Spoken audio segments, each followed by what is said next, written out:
देखिए यहाँ पर जो साइकिल वाले हैं ना, वो भी हेलमेट पहनते हैं। देखिए ये साइकिल वाले को मैं इसीलिए, देखिए कि यहाँ पे हर चीज़ के लिए बहुत ही सावधानी बरती जाती है।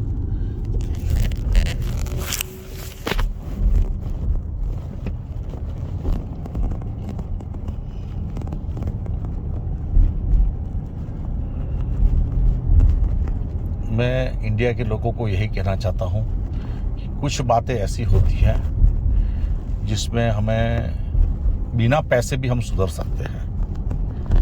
हमने आज़ादी का क्या मतलब निकाला वो तो मुझे समझ ही नहीं आता है, क्योंकि राजकीय पार्टियों को ऐसा होता है कि अगर इन पे सख्ताई करेंगे तो हमारे वोट चले जाएंगे, और बातें बड़ी बड़ी करते हैं जैसे कि हम G20 कंट्री में हैं। बाहर किसी ने बीच में पोस्ट रखा था फेसबुक पर कि ये कोई फॉरेन का सीन नहीं है, ये तो बड़ौदा अहमदाबाद का हाईवे है, हाईवे। अब मैं ये कहता हूँ कि जब आपने दुनिया बाहर की देखी ही नहीं है, फिर इतनी बड़ी बड़ी बातें करने की ज़रूरत क्या है? क्योंकि आप जिस हाईवे की बात कर रहे हो, एक्सप्रेस हाईवे की, बड़ौदा और अहमदाबाद की, तो मैं आपको एक बात बता दूं कि यहाँ पे 16 लेन के हाईवेज होते हैं, 16 लेन। और अमेरिका में तो किसी ने मुझे ये बताया कि कुछ 30 लेन तक जाता है, 15-15 दोनों साइड पर कट हो जाता है। ये दुनिया का सबसे ब्रॉड हाईवे है। लेकिन मेरा कहने का मतलब ये है कि बड़ी बड़ी कभी बातें ही नहीं करें आप, कितना भी हो जाए, किसी भी सूरत हाल में कोई भी बड़ी बातें नहीं करें, सिर्फ वॉच करें, बी ए गुड लिसनर। और बाहर क्या चल रहा है, ट्रैफिक का नियमन क्या है। देखिए यहाँ पे सभी गाड़ियाँ खड़ी रुकी हुई है, देखा आपने, red light means stop and stop means stop, बिल्कुल कंप्लीट स्टॉप। तो ये बात बहुत इंपॉर्टेंट होती है। क्यों? इसकी वजह क्या है कि stop means complete stop. Stop means not a roll over stop. इसका मतलब ये नहीं कि ऐसे ऐसे स्लोली ग्रेजुअली गाड़ी अपने आगे बढ़ाई, वो भी नहीं। देखिए अब मैं थोड़ा आगे बढ़ा हूँ, वरना मेरी जितना मेरा डिस्टेंस था, वो कितना डिस्टेंस था कि मेरे जो आगे का जो व्हीकल है, हाँ, उसका टायर मुझे दिखना चाहिए, उसका टायर मुझे दिखना चाहिए, बैक पीछे का रियर टायर्स, इतना डिस्टेंस होना चाहिए जब हम स्टॉप होते हैं। तो stop means does not mean कि भाई हम बहुत ही फॉलो टू क्लोजली, बहुत ही नज़दीक में अनसेफ डिस्टेंस में हम उसको स्टॉप करें, बराबर है, क्योंकि कभी भी ब्रेक लग सकती है। तो एक तो हमारे वहाँ व्हीकल ज़्यादा है, इंफ्रास्ट्रक्चर बना नहीं है, रोड बनाने की ज़रूरत है। तो कहने का मतलब यही है कि मैं तो ये कहता हूँ अब और भी कोई भी व्हीकल का जो है बेचना ही बंद करवाओ, क्योंकि जब तक रोड्स नहीं बनते सिटी में, फ्लाईओवर या तो अंडरग्राउंड, तब तक फिर यह है कि जब पूरा रोड ही जाम हो जाएगा तो व्हीकल लेने का मतलब क्या है? लोगों को ये कहने का हमारे पास तो 4 व्हील ड्राइव है, अभी 4 व्हीलर मैंने यहाँ से वहाँ पे पार्क किया। अब एक बंदा मुझे कुछ सालों पहले ये कह रहा था, अभी 4 व्हीलर है ना मेरा, ये रोड की इस साइड से मैं उस साइड पे ले गया, सिर्फ ये सुनाने के लिए कि मेरे पास गाड़ी है। तब वो ट्रांजिशन पीरियड चल रहा था जब लोग स्कूटर छोड़कर गाड़ियाँ स्लोली ग्रेजुअली लेना शुरू हुए थे। मैं ये कहता हूँ कि देखिए इंडिया की जो गाड़ियाँ ये लोग करते हैं टोयोटा वाले, और हमारे वहाँ जो रेड लाइट कैमरा, हमारे वहाँ जो रेड लाइट हमारे वहाँ जो गाड़ियाँ देते हैं, इसमें डिफरेंस है। तो ये बात बहुत इम्पोर्टेंट है कि हम लोग इस बात को ध्यान में रखें। यहाँ पे रेड लाइट का तो देखिए, हमारे वहाँ रेड लाइट का तो कुछ हो गया है, मैंने सुना है, लेकिन एक रिक्शा वाला मुझे ये बोल रहा था कि रिक्शा जमा ही ले लेते हैं, क्योंकि अगर दंड किया, मान लो फाइन किया, तो कोई फाइन कोर्ट में भरने जाता ही नहीं है, तो रिक्शा वहाँ पर ही जमा ले लेते हैं पुलिस वाले। तो बीच में आके खड़े हो जाते हैं पुलिस वाले, कभी कभी तो गाड़ी रोकना भी ज़बरदस्ती से वो गाड़ी रुकवाते हैं, तो एक्सीडेंट भी हो सकता है। तो यहाँ पे तो सुनवाई अलग होती है, कोर्ट में जाते हो तो सुनवाई अलग होती है, और उसमें आपको डील देते हैं कि चलो आपका एक काम करो, $300 का फाइन है, हम 150 कर देते हैं अगर आप ट्रायल नहीं लेते हो, और हम आपके डीमेरिट पॉइंट्स जो होते हैं वो भी अगर 5 का है 3 कर देते हैं। हाँ, तो लोग कहते हैं चलो कोई बात नहीं, चल जाएगा। यहाँ हमारे वहाँ तो सिचुएशन है, डीमेरिट पॉइंट वाली तो बहुत दूर की बात है। इंश्योरेंस कंपलसरी होना वो तो सही है, लेकिन इंश्योरेंस बढ़ना भी तो चाहिए। क्योंकि अगर इंश्योरेंस नहीं बढ़ेगा तो लोग ड्राइविंग बिल्कुल अपने हिसाब से ही करेंगे। और इतना रफ ड्राइविंग मैंने अभी देखा था यूट्यूब पर, या किसी ने फेसबुक पर अपडेट किया था, पोस्ट किया था, तो लग्जरी बसेस जो हम कार नहीं दौड़ा सकते हैं, इस तरह से उस तरह लग्जरी बस की, जो दूसरी लग्जरी की ओवरटेक की, रिक्शा सामने से आ रही थी, उसकी और लग्जरी बस के बीच से मैं तो समझता हूँ कि आधे फुट का डिस्टेंस रह गया होगा। और हेड ऑन कोलिजन जो आमने सामने टकराते हैं ना, इसका इम्पैक्ट बहुत ज़्यादा होता है। हाँ, इसमें फैटालिटी ज़्यादा होती है, मरने की चांसेस बहुत बढ़ जाते हैं। तो कहने का मतलब ये है कि हमारे कंट्री में बहुत एक इम्पोर्टेंट बात ये है कि ट्रैफिक सेंस होना ज़रूरी है। क्योंकि जब 2010 में मैं एक कॉलेज में गया था पढ़ने के लिए, तो एक गोरे ने मुझे बताया कि मैंने ये सुना है कि इंडिया में 1 लाख लोग तो पूरे साल में एक्सीडेंट में मर जाते हैं। मैंने बोला बिल्कुल सही सुना है तुमने, इससे भी ज़्यादा हो सकता है।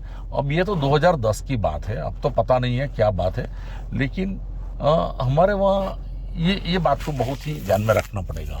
अब देखिए, पब्लिक सेफ्टी के लिए ये लोग इतना करते हैं कि मकान बनता है तो बहुत ही, जैसे कि किसी को परेशानी नहीं होनी चाहिए, तो ये बहुत ही इम्पोर्टेंट है। देखिए, पेडेस्ट्रियन के लिए ये वाइट लगाए हैं उन्होंने, ये आप देख रहे हो साइड में, ये येलो लाइट हो गई है।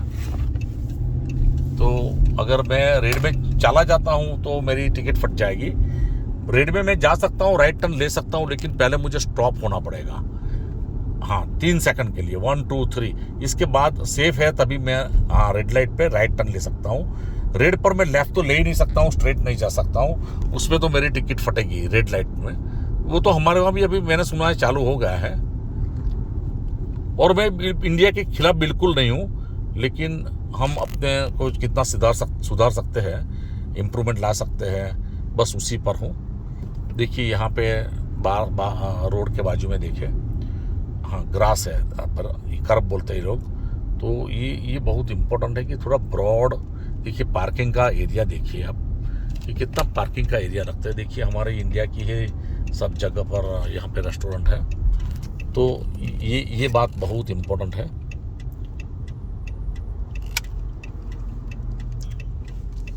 ये गैस स्टेशन जो है, तो उसमें प्राइसेस तो वैसा हमारे वहाँ वैसे ही के वैसी ही है।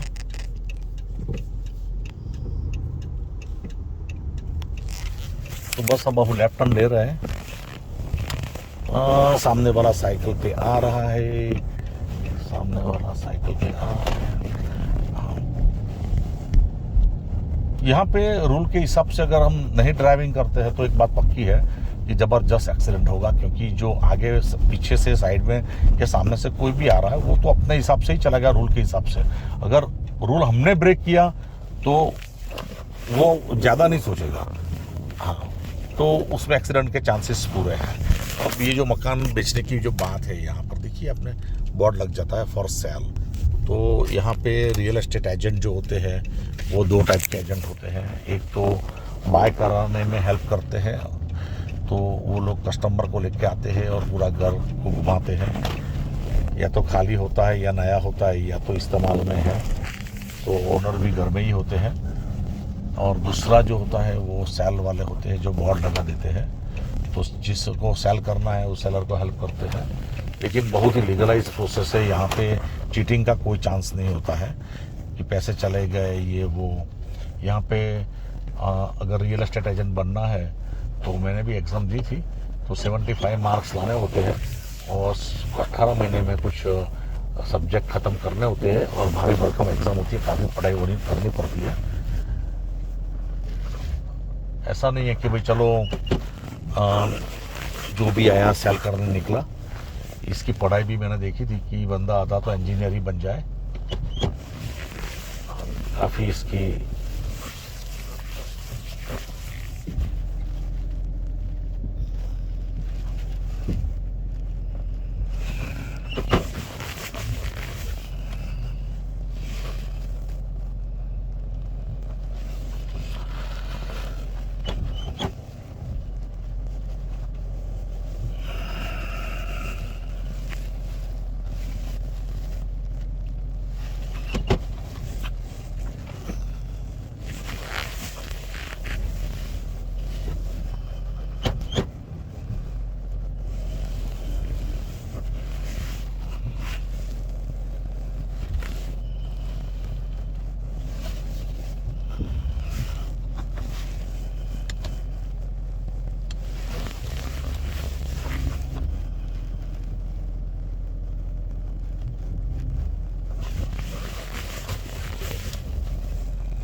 ये हमारा जो आज का दिन है ख़त्म हुआ है।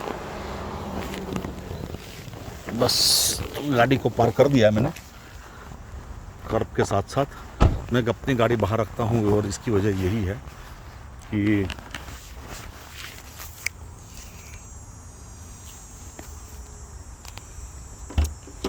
यहाँ पे समर में फ्लावरिंग सब कुछ हो जाता है, हमारे वहाँ हमने नहीं किया है और मैं इसमें माहिर भी नहीं हूँ, तो उसके साथ ही मैं इस